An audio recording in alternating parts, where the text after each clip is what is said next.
la genética de Satanás. La genética de Satanás. ¿Recuerdan ustedes la última vez que estuve aquí? Iniciamos esta serie y he ido compartiendo esta serie en diferentes iglesias.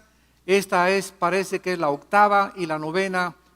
El próximo servicio, el tercer servicio, voy a continuar con la novena episodio, pero vamos a continuar, y muchos de ustedes que no tienen las anteriores conferencias las pueden conseguir, pero voy a hacer un resumen inmediatamente para que puedan ustedes adentrarse y colocarse en la plataforma teológica y genética, porque estamos combinando la ciencia con la Biblia con la genética, para que podamos entender la maravillosa revelación que Dios nos ha dejado en su palabra. Muy bien, una de las cosas que estamos estudiando en esta serie es Génesis 3:15. Es la base teológica de toda esta serie. Es la promesa que Dios le hace a la mujer y la promesa que Dios le hace a Satanás. Dios le dice a Satanás que la semilla de la mujer iba a aplastar la cabeza de la semilla de Satanás.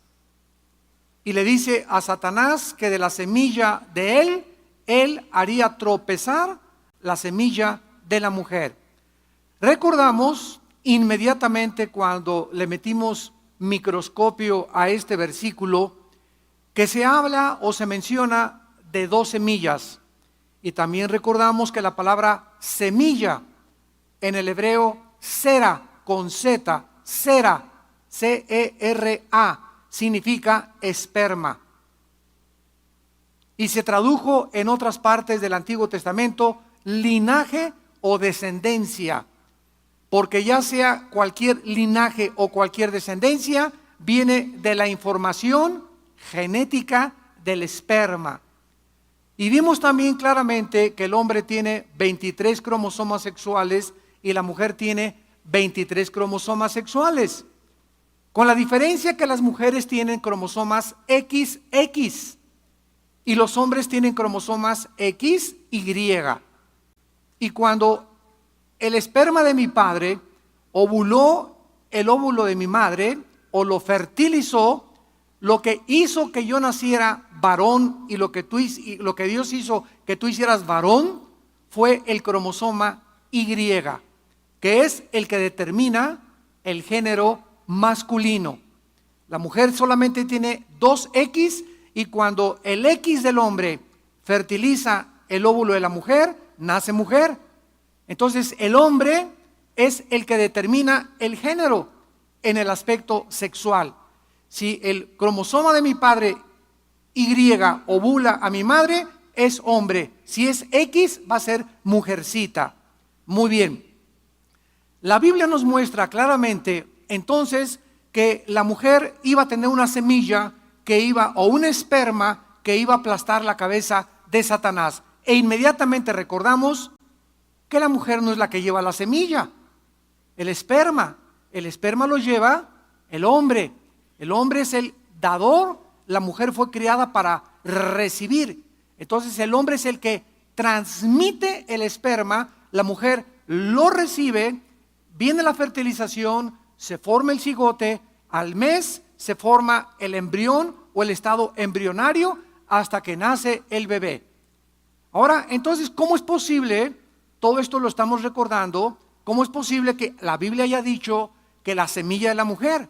Y muchos antes de 1860, cuando Gregorio Mendel descubrió las leyes de la herencia, un monje austriaco llamado Gregorio Mendel comenzó a hacer experimentos con chícharos y se dio cuenta que había colores que se transmitían, figuras de tamaño, etcétera, etcétera, en los chícharos. O sea, había una información escondida en las uvas, en las semillas de las naranjas, en las semillas de las peras, en las semillas de las papayas y en el esperma del ser humano que se transmitía.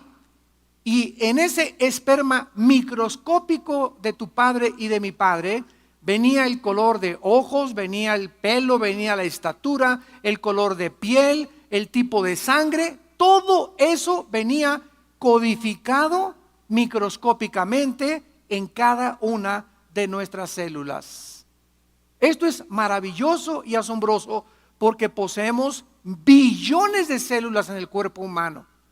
Tú y yo tenemos billones de células en el cuerpo humano y en cada una de nuestras células se encuentra codificada una información que se llama ácido desoxirribonucleico, que se conoce como el ADN, formado por 4 letras. Es una cosa como en forma de hélice, que si la desenrolláramos y juntáramos el ADN, llegaría desde el polo norte hasta el polo sur. Increíble que tengamos eso en cada una de las células. O sea, de las billones de células que contenemos, cada célula de nuestro cuerpo contiene la información para reproducirnos. De ahí viene la famosa clonación, donde ahora los genetistas y muchos científicos en laboratorios clandestinos están tratando de clonar, de reproducir ovejas, de reproducir borregos, chivos, de mezclar una especie con otra especie, y tal vez ya se está llevando secretamente. Dicen que desde la época de los nazis, Mengele, el doctor famoso de Hitler, que abría a las mujeres y hacía experimentos con las mujeres y con los fetos, ya había una especie de clonación o de investigación de la clonación. Muy bien, entonces, ¿cómo es que se dice que la mujer contenía la semilla? Bueno, cuando se descubre entonces la genética, en 1860, la ley de la herencia, y en 1953, estamos hablando casi 100 años después de que Gregorio Mendel descubre las leyes de la herencia, el doctor Crick, C-R-I-C-K, Crick, en 1954 descubre el código genético hereditario y se comienza a descifrar la información que traemos dentro, que cubriría más de 25,000 enciclopedias británicas. Esa es la información que contiene cada una de nuestras células, para que se les comiencen a fundir ya los fusibles, señores ateos que nos están viendo.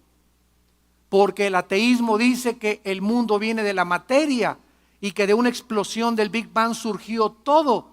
Damas y caballeros, nunca la materia produce información. La materia no produce información. La materia no produce pensamientos. La materia no produce conciencia.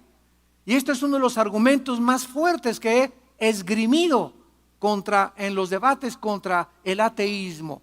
El ateísmo no puede justificar ni puede demostrar cómo es posible que si todo es material y venimos de la materia y no somos más que la evolución de una selección natural, ¿cómo es posible que la materia haya producido información?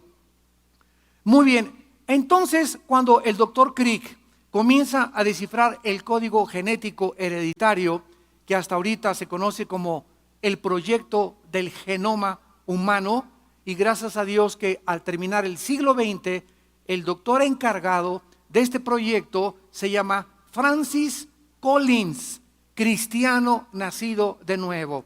El presidente Bill Clinton nombra al doctor Francis Collins, al terminar el siglo XX, director y presidente del genoma humano. Ahora él ya no es, ya lo dejó como en 2004-2005, pero sigue con esta investigación. ¿A dónde queremos llegar? Bueno, cuando nació Jesucristo, tenemos aquí en la Biblia, hace 2000 años, la Biblia nos revela que José, el padrastro de Jesucristo, no tenía nada que ver en su nacimiento.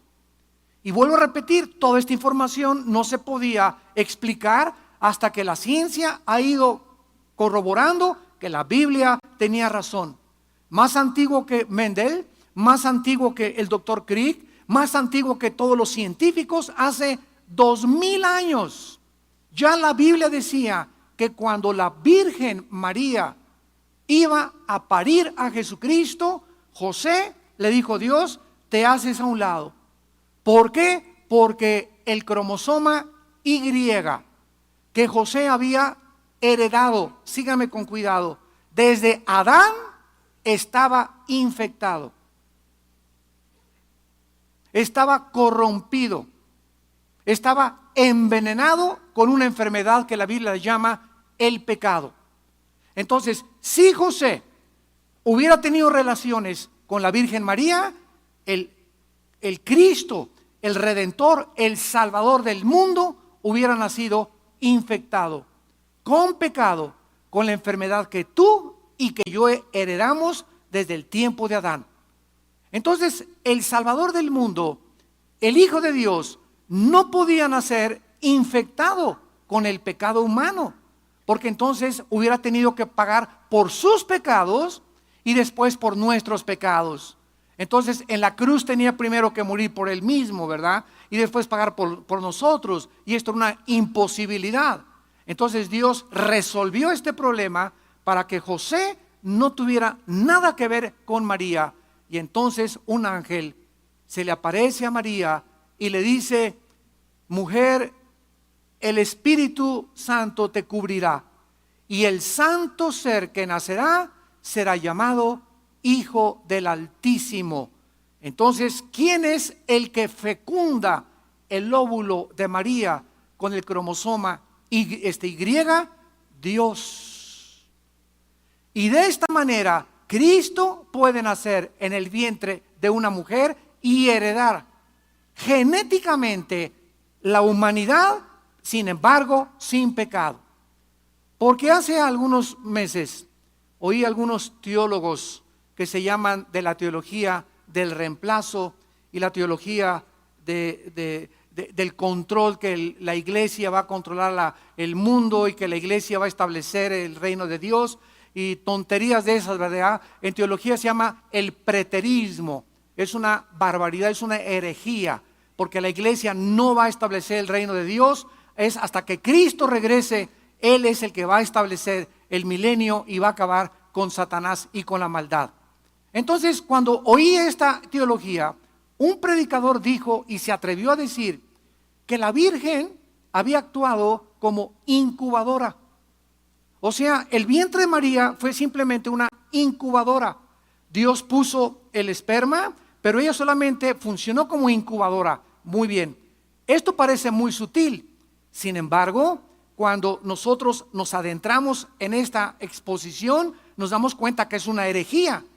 Porque al decir que la Virgen funcionó como incubadora, estamos diciendo que el santo ser que nació en María no era genéticamente un ser humano.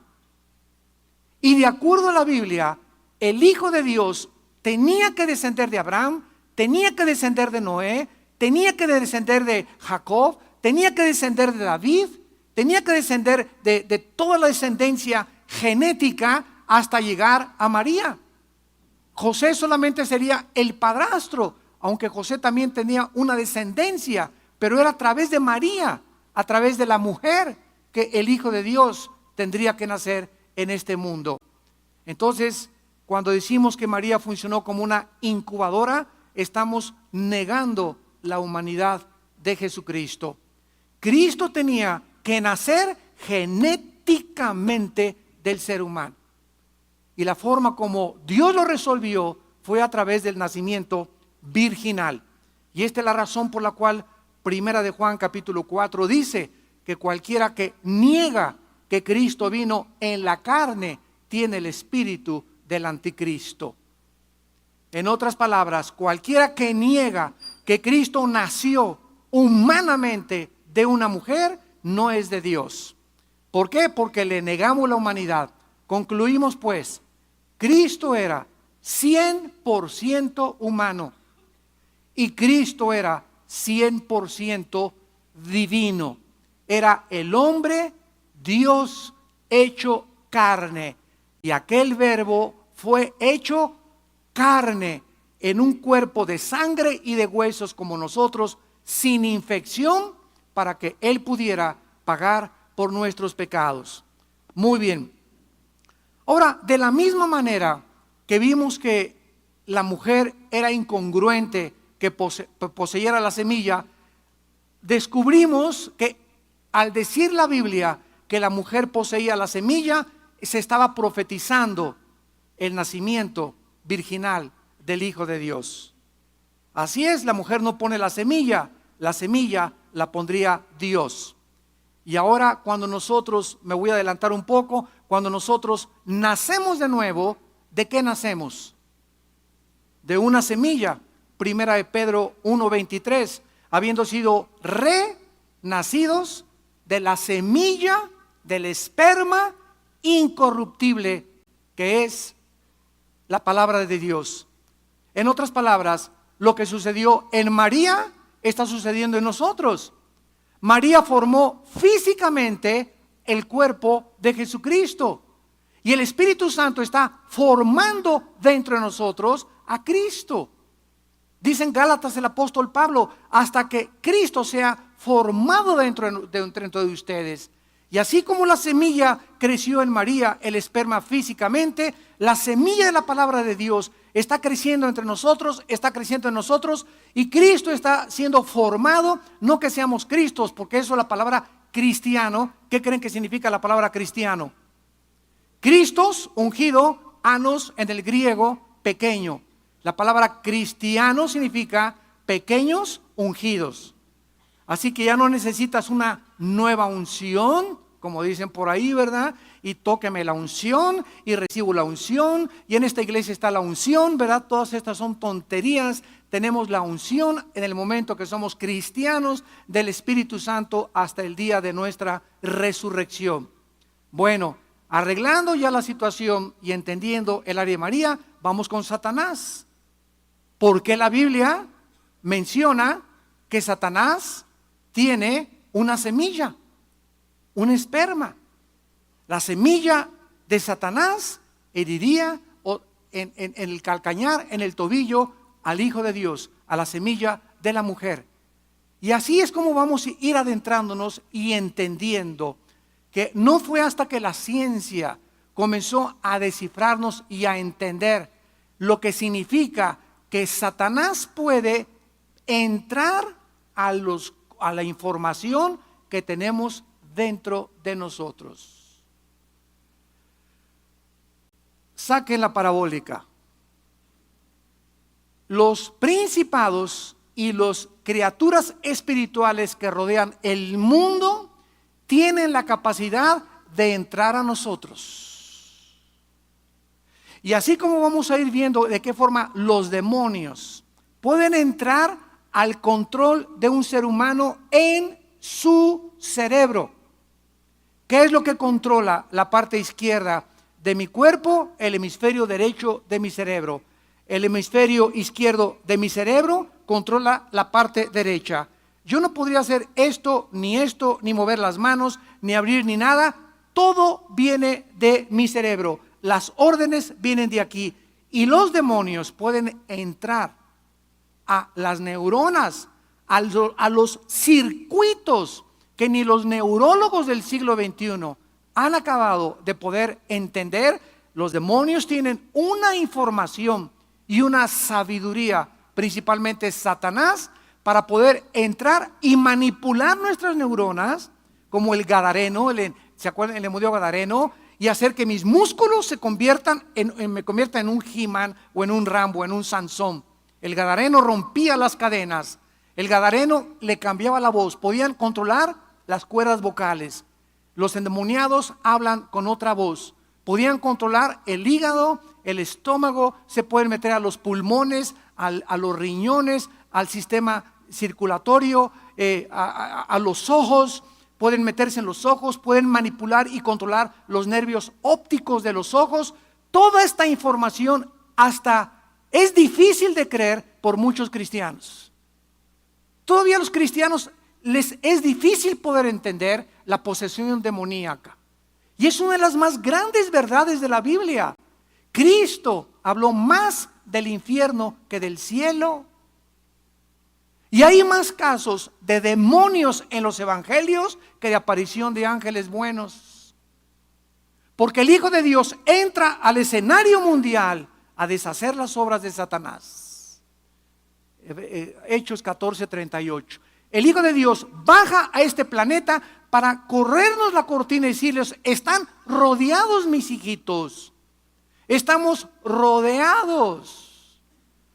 Si pudiéramos tener una visión especial de que pudiera penetrar el mundo, la dimensión que nos rodea, veríamos, ¿verdad?, que ahorita están circulando millones de criaturas espirituales del bien y millones de criaturas espirituales del mal. Cuando me voy a la cama, están ahí arriba de ti, de mí y de tu abuelita también. Ahí están arriba de nosotros. Las 24 horas del día nos siguen. Tú tienes unos demonios que no son mis demonios. Yo no sé cómo se llaman tus demonios, pero no es Pancho ni Carlos.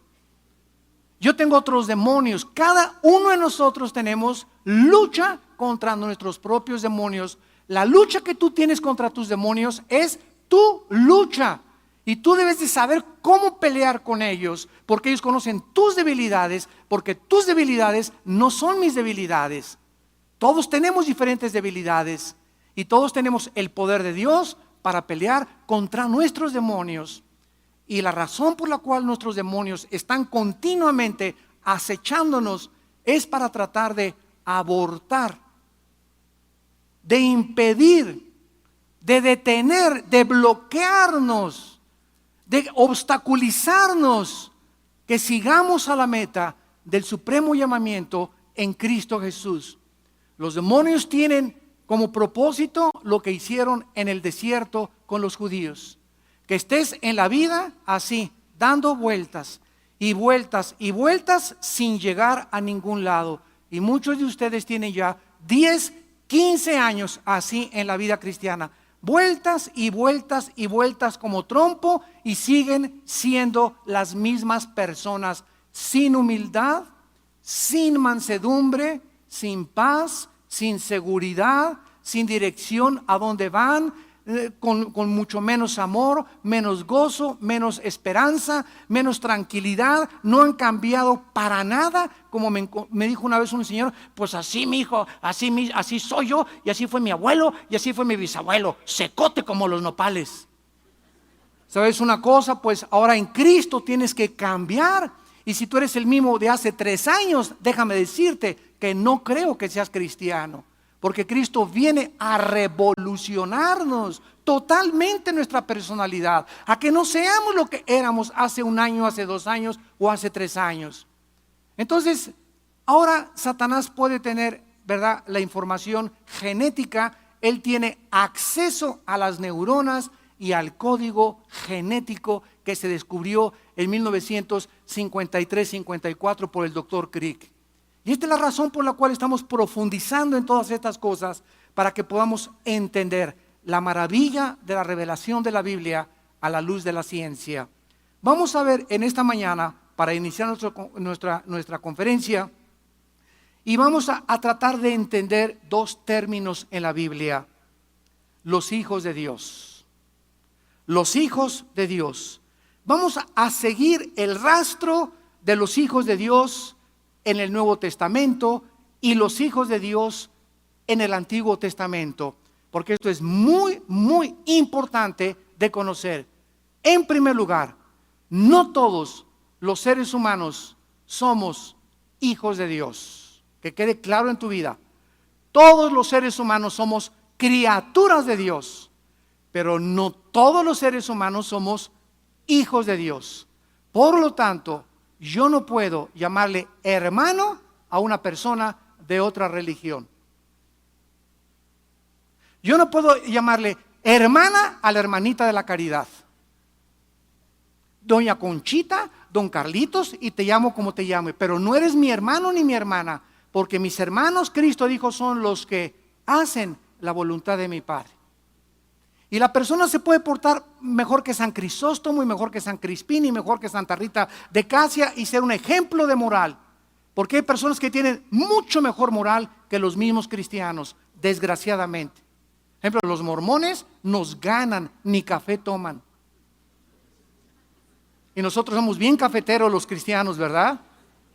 Los mormones no toman café, no toman Coca-Cola, ¿verdad? No toman ni una copa de vino en la comida tampoco. O sea, si se trata de moralidad y de no hacer cosas, ¿verdad?, nos ganan ellos.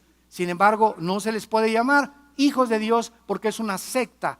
no es algo que pertenece bíblicamente al cristianismo. Entonces, hijos de Dios es un término, Juan 1:12, que la Biblia le otorga, le concede. Es un privilegio que viene del cielo a todos aquellos que han recibido a Jesucristo en su corazón como su Señor y como su Salvador. Dice Juan capítulo 1, versículo 12. Mas a todos los que le recibieron. Si tú entraste en esta mañana a esta conferencia como una criatura de Dios, tú puedes salir de este edificio como un hijo y como una hija de Dios. Si al terminar este mensaje, cuando hagamos el llamamiento de quienes le quieren recibir como Señor y Salvador, tú le recibes y le aceptas en tu vida como tu Señor y Salvador. A los que le recibieron, que claro está, a los que creen en su nombre, les dio potestad o poder de ser hechos hijos de Dios. Entonces, cuando nosotros nacimos hijos no de Dios, nacimos hijos de Adán. Sígame con mucho cuidado. Nacimos como hijos de Adán. Nos pasamos a ser hijos de Dios cuando recibimos al Espíritu Santo en nuestra vida. Dice, por ejemplo, 2 Corintios 5:17. El que está en Cristo, nueva criatura. El que está en Cristo, no los que no están en Cristo. Los que están en Cristo, y esa palabra criatura es creación. Dios vuelve a crear algo en los seres humanos que no teníamos cuando nacimos de papá y de mamá biológicamente. Dios vuelve a crear algo dentro de nosotros. Dios crea dentro de nosotros a un nuevo hombre, a una nueva criatura. Yo era Armando de mi papá y de mi mamá, ahora me sigo llamando Armando porque vivo en un planeta donde no puedo cambiar mi acta de nacimiento. Tú te llamas Carlos o Pancho, como te llames, ¿verdad? Sin embargo, dentro de mí habita otra persona nueva, que así como yo nací de papá y mamá, nací de otra semilla, que no fue de papá y mamá, fue de la semilla de la palabra de Dios. Fue la Biblia lo que nos ha hecho nacer de nuevo. Por eso nadie puede nacer de nuevo viendo milagros. Si yo veo un paralítico que se pare, voy a creer en Dios. No es cierto, no es cierto, no es cierto. Esto es antibíblico, porque la fe es por el oír y el oír por la palabra de Dios. La fe es un regalo que Dios le da a los que oyeron la palabra de Dios, no a los que vieron milagros, no a los que vieron a los ángeles, no a los que tuvieron sueños, no a los que tuvieron visiones, a los que oyeron es por el oír. Y a esas personas que oyeron el evangelio y creyeron lo que en sus oídos se les predicó, a esas personas Dios les da la fe, que es el poder de comenzar a confiar en Él. ¿Qué es la fe? El poder que Dios nos da viene de Dios, de seguir confiando en Él, de creer que lo que Él dice es verdad. Y por eso, sin fe, es imposible agradar a Dios. Entonces tú puedes decir que eres cristiano, remojado, persinado, tú me puedes decir lo que quieras, pero si en tu vida no hay confianza en Dios, en lo que Él dice en su palabra, tu fe es la fe de los demonios. Santiago capítulo 2, porque los demonios también creen. Cuando vino Cristo en la sinagoga, se levantaron los demonios a través de las personas y le dijeron, tú eres el Hijo de Dios. Sin embargo, no basta con decir, yo creo en Cristo, creo que en la cruz murió, creo que su mamá fue la Virgen María, creo que nació en Belén de Judea, bla, bla, bla, bla. No basta decir creo, sino que necesitamos seguir a Cristo. La palabra discípulo, matetus, en el griego significa seguir. Si tú solamente creíste el año pasado y en todo este año no le has seguido sus enseñanzas, no eres salvo. Creíste intelectualmente, pero no es hasta que comenzamos a leer la Biblia y a obedecer lo que la Biblia dice que verdaderamente nos convertimos en discípulos del Hijo de Dios. Muy bien, entonces todos nosotros no nacimos como hijos de Dios naturalmente. No somos creación directa de Dios, sino procreados por nuestro padre y nuestras madres biológicos. Miren ustedes en Gálatas capítulo 4, versículo 4 al 6. Se nos explica la clase de hijos que somos ante el Padre. Gálatas 4, versículo 4 al 6.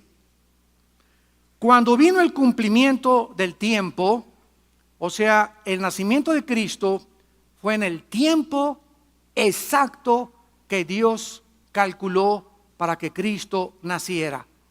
No nació en el siglo XV, ni en el XVIII, ni en el V siglo, ni antes de Cristo. Él nació hace 2000 años, exactamente bajo el Imperio Romano, porque era el momento en que el Evangelio, con las carreteras que los romanos hicieron por el norte de África y por casi Europa y el Medio Oriente, podía llevarse el Evangelio a todas las naciones.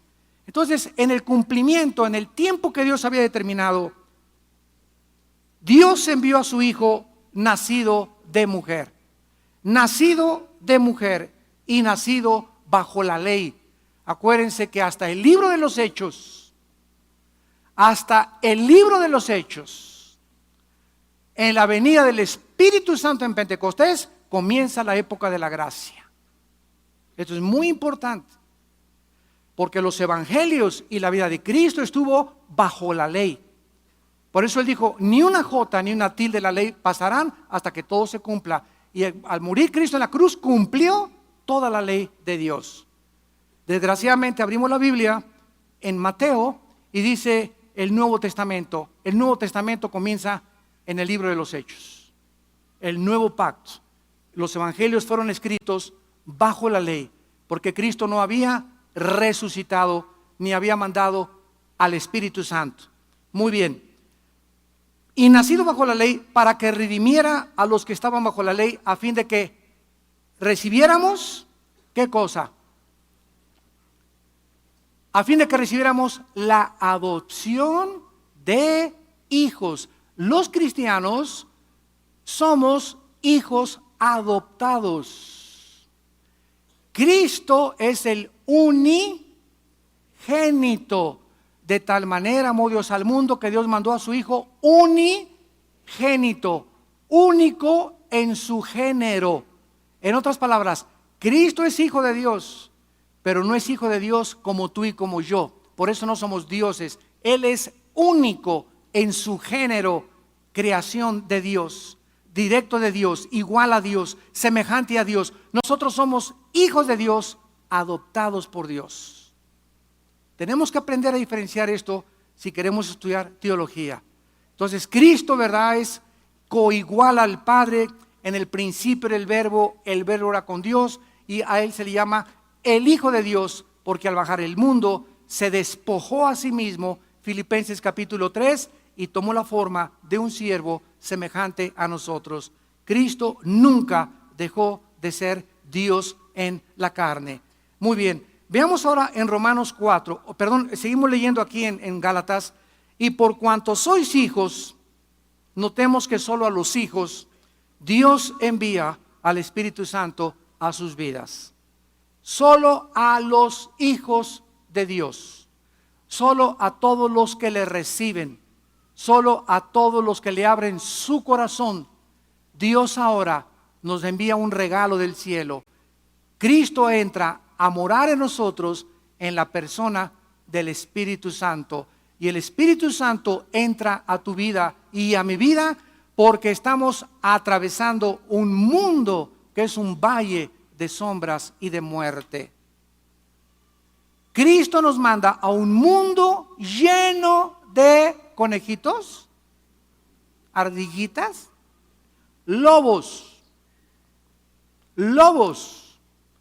Vivimos en un mundo cruel, lleno de maldad, de guerras, de robos, de asaltos, de tranzas, de deshonestidades, de deslealtades, de mentiras, de hipocresía.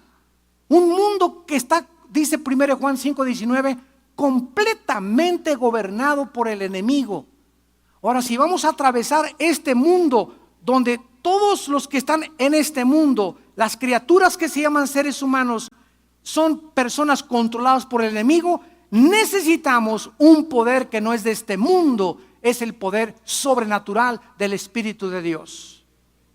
Para poder atravesar este mundo sin desanimarnos, sin desalentarnos y tener el poder de a los que nos atacan y a los que nos critican y a los que te empujan y a los que te persiguen, poder perdonarlos y seguir caminando sin que lleves ninguna cicatriz de nada de lo que el mundo te haya hecho, para que acabes la carrera con gozo. Porque si tú eres cristiano y te avienta una pedra por acá y vas a ver, vas a ver, y por acá una crítica y ya te calumniaron y por acá te robaron y por acá te transaron y por acá tu familia, y tú comienzas a perder el tiempo, ay, me hicieron esto y la ves y ahora no te hablo, y comienzas a guardar rencor contra las personas que te hacen un daño, comienzas a detener tu camino, ya no avanzas. Porque lo que impide seguir caminando es la amargura y la falta de perdón. Cualquiera de ustedes que esté escuchando esta conferencia, si en su corazón tiene una pizca así de rencor o de amargura, te estancas y detienes tu camino. Hebreos 12:15, es un veneno la amargura que impide recibir la gracia de Dios. Bueno, en Romanos 8, versículo 14, Romanos 8, 14, dice la Biblia, porque todos los que son guiados, el Espíritu Santo nos fortalece, el Espíritu Santo nos anima, el Espíritu Santo nos consuela, el Espíritu Santo nos levanta cuando sentimos que ya no podemos, pero al mismo tiempo el Espíritu Santo es la nube que en el Antiguo Testamento guiaba al pueblo de Dios. En otras palabras, en el Antiguo Testamento, cuando el pueblo de Dios comenzó a seguir a Dios, Dios les dijo, de aquí en adelante, nadie se para y hace su campamento y me dice, me voy a Veracruz, me voy a Guadalajara. No, aquí se me quedan hasta que la nube se mueva. Y donde la nube se paraba, ahí se paraba el pueblo de Dios. Y si la nube estaba ahí 20 días, 20 días. Y si alguien comenzaba, ay, es mucho tiempo, ya me quiero cambiar de casa, ya me quiero ir de por aquí, bla, bla, bla, bla, bla. Y comenzamos a protestar con Dios, cuando Dios nos dice muchas veces, ahí te quedas 6 meses o ahí te quedas 5 años, comenzamos a quitar el poder del Espíritu en nuestra vida. Se llama murmurar contra Dios. Murmurar contra Dios, que fue lo que el pueblo de Egipto hizo en el Antiguo Testamento. Entonces Dios les enseñó, cuando la nube camine, arman su campamento y vámonos, para que aprendan que si me quieren seguir, ustedes no se mandan a ustedes solos. Jeremías 10:23. El hombre no es señor de su camino, ni del hombre que camina ordenar sus pasos. ¿Te gustó? Cuando seguimos a Dios, ya no soy mi patrón, ya no me mando. Ahora me someto a aquel. A Moisés le dijo 40 años viendo lagartijas. 40 años viendo lagartijas. Ya no vamos tan lejos. Cristo nace 30 años sin hacer nada. 30 años sin echar demonios. ¿Se imaginan a Cristo a los 17 años? Oye, Padre, esa persona, siga caminando. Oye, Padre, está endemoniado. Nada. Oye, nada. 30 años caminó Cristo sin ministerio, sin predicar, sin echar demonios. Nada haciendo pau, sillas y mesas con su papá de carpintero.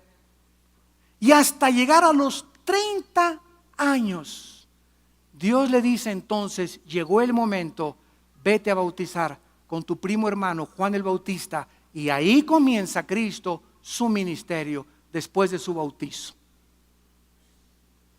Los caminos de Dios no son nuestros caminos, sus pensamientos no son nuestros pensamientos. Tenemos que aprender que nuestro tiempo, nuestra vida, nuestra familia, el lugar donde vivimos, nuestro llevamiento, todo proviene de Él. Ahora, hay algo dentro de nosotros que va en contra de eso y se llama la impaciencia. Porque somos por naturaleza ya, todo así ya, ¿verdad? Ya me quiero casar, ya quiero hacer esto, ya quiero tener una iglesia de 2,000 personas, ya quiero tener un coche convertible, ya quiero mejorar aquí. Esa fuerza de la naturaleza caída que todos los seres humanos tenemos, ¿saben ustedes qué es lo que hace que la paciencia se comience a educar? Los problemas. Romanos 5:3. Las tribulaciones, los problemas que enfrentamos tienen un propósito: desarrollar la paciencia. ¿Y saben qué significa la palabra upomón en el griego, que se tradujo paciencia? La palabra paciencia significa soportar las cargas. En otras palabras, muchas veces traes ahí como una maceta de este tamaño, y esa maceta se llama tu hija. Mi hija anda en las drogas, o mi hijo está en las drogas, o mi esposo o mi esposa. Se llaman cargas que todos nosotros llevamos. Y ya no puedo con esto, o ya no puedo con aquello, y ahí traemos todos cargas. Y estas cargas, dice 1 de Pedro 5:7, debemos de echarlas, toda nuestra ansiedad, todo aquello que nos aflige, todo aquello que nos oprime, todo aquello que tiene la tendencia de llevarnos al desánimo, echando nuestras cargas sobre de Él, porque Él tiene cuidado de nosotros. Pero si tú ya traes esa carga, mi hija, mi hija, mi hija, mi hija, y ahí tienes ya la hermanita Conchis, trae 6 meses a su hija aquí, y siempre que llega con el pastor, pastor, ore por mi hija. Hermana Conchis, esa carga usted hace 6 meses la debió habérsela quitado de aquí y haberla traído a la cruz. Señor, ahí te pongo mi carga. Yo no voy a cambiar a mi hija, yo no soy Dios, gracias a Dios. Yo no puedo cambiar que venga Cristo, nada. Yo te la pongo en tu cruz, Señor, encárgate de ella. Yo quiero vivir en paz. Yo quiero tener tranquilidad. Yo quiero seguir caminando, te quiero seguir siguiendo, Señor, pero no te puedo seguir así, con la carga, porque esta carga me impide conectarme contigo.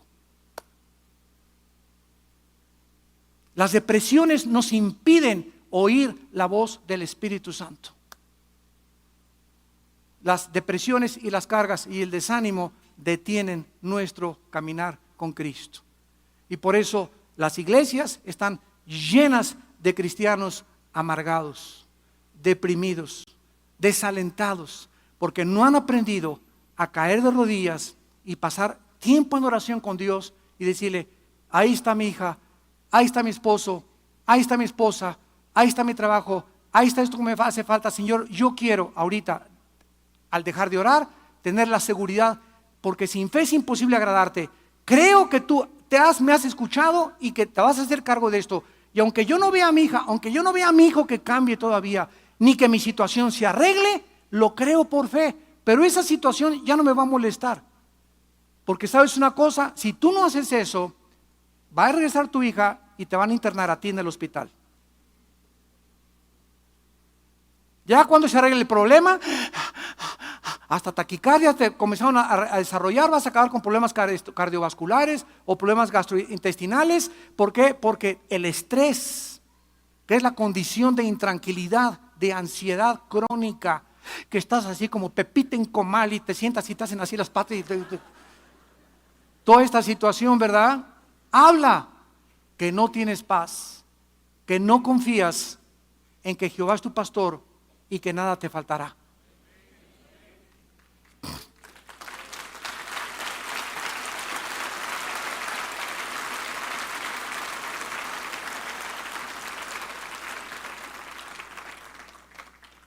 En Génesis capítulo 5, versículo 3, la Biblia describe a todos los seres humanos como hijos de Adán. Dios creó a Adán. Voy a terminar aquí. Vamos a continuar en la próxima conferencia. Dios creó a Adán a su imagen y semejanza. ¿Qué significa esto? Mucho cuidado que le voy a decir.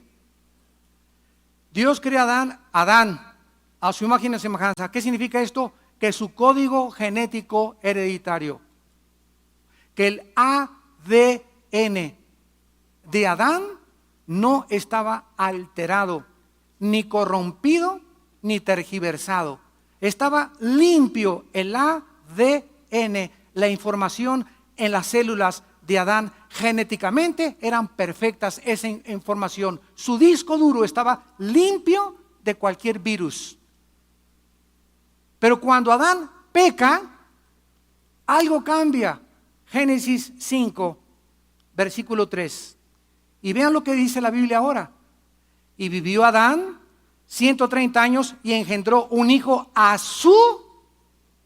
de él, ya no de Dios, a la semejanza de él, conforme a la imagen de él, y llamó su nombre Set. ¿Significa esto que hemos perdido la imagen y semejanza de Dios? No, lo que significa es que desde Adán a nuestros días venimos con una información distorsionada en nuestro ADN. Perdimos bits, para que me entiendan los que conocen de computación.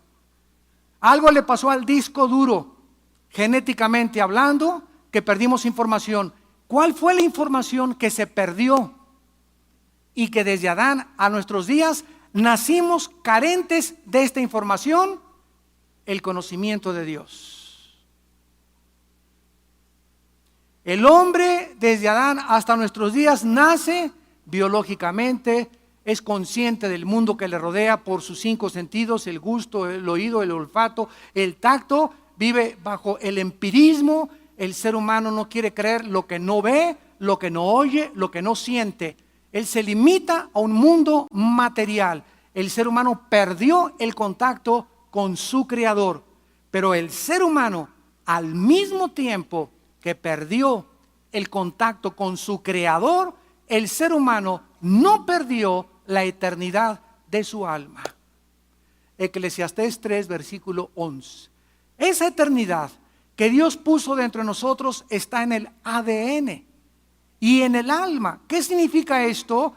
Que aunque perdimos y se deterioró el código genético y la información de Dios, el ser humano sabe en su conciencia, en la eternidad que Dios puso, que aun cuando perdimos parte de esa imagen y se deterioró, seguimos llevando, como dice Santiago capítulo 3 versículo 9, aún la semejanza de Dios, aún deteriorada, pero la traemos. Como el hombre perdió el contacto con Dios, ¿qué creen que hizo el hombre? Inventar las religiones. Virgen de Lourdes. ¿Quién fue el padre de las religiones? Caín. ¿Qué cosas son las religiones? El ser humano sabe que algo le dice que hay algo que trasciende este mundo y que tiene que haber un Dios, pero como no sabe quién es ese Dios, adora al sol o a la luna, o agarra cemento o agarra yeso o madera y comienza a hacer una figura humana, y después de lo que él hizo con sus manos se inclina ante la figura de un Dios que él inventó en su corazón. Estas son las religiones, caminos equivocados para sustituir el verdadero conocimiento de Dios. ¿Y cómo comienza Cristo a determinar y a nombrar la vida eterna? Juan 17:3. Aquí terminamos. Esta es la vida eterna. Escucha, que te conozcan.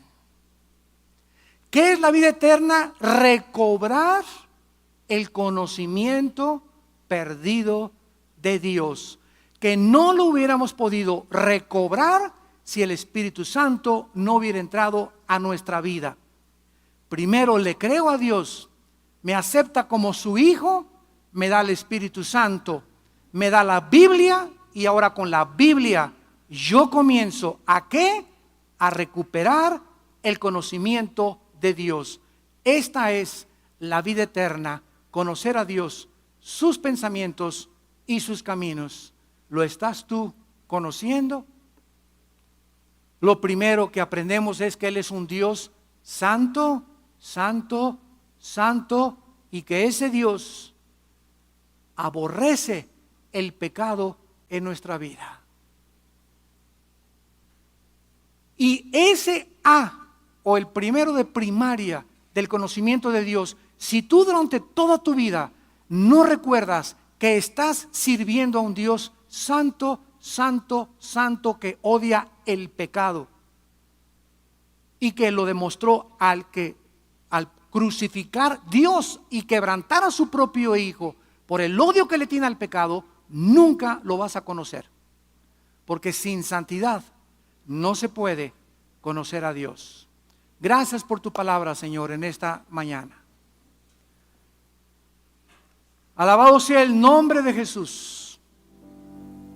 Gracias por habernos recibido en tu familia como hijos adoptivos y por haber creado dentro de nosotros una nueva criatura.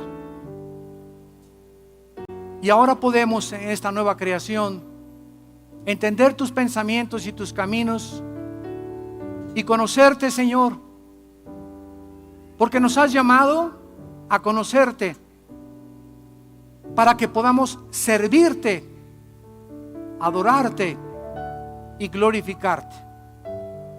Nadie puede servir a Dios si no lo conoce, porque cuando lo conoces, lo sirves en santidad, porque sin santidad nadie verá a Dios.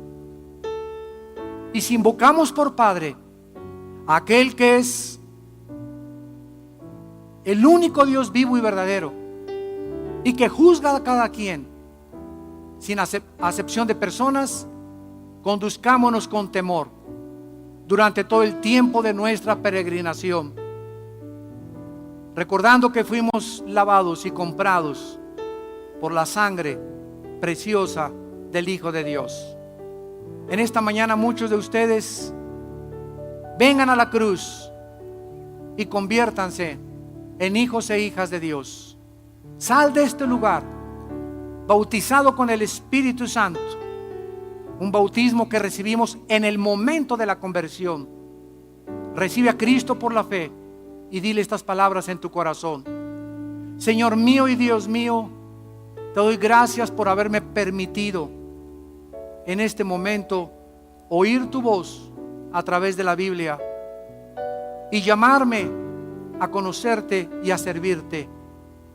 Creo que en la cruz tu Hijo pagó con su sangre por mis pecados, que a los 3 días resucitó de los muertos, y te pido, Jesús, que entres a mi corazón como mi Señor y mi Salvador. Ahora quiero, en la corta vida que me queda, conocerte a través de la Biblia y de mi comunión contigo todos los días. Gracias por el Espíritu Santo que has depositado en mi vida hasta el día de la resurrección. En el nombre de Jesús. Amén.